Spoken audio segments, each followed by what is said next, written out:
தினமும் பசி இருக்கும். தேடல் என்பது உள்ளவரை வாழ்வில் ருசி இருக்கும்.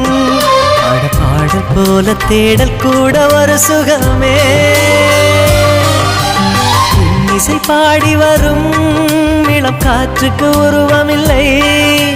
காற்றலை இல்லை என்றால் ஒரு பாட்டொலி கேட்பதில்லை. ஒரு காலம் வருகையில் உள்ளம் கொள்ளை போகுதே.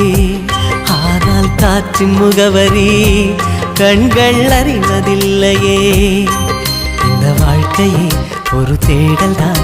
அதை தேடி தேடி தேடும் மனது தொலைகிறதே.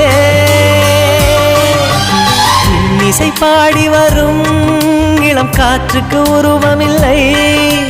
காற்றலை இல்லை என்றால் ஒரு பாட்டொலி கேட்பதில்லை.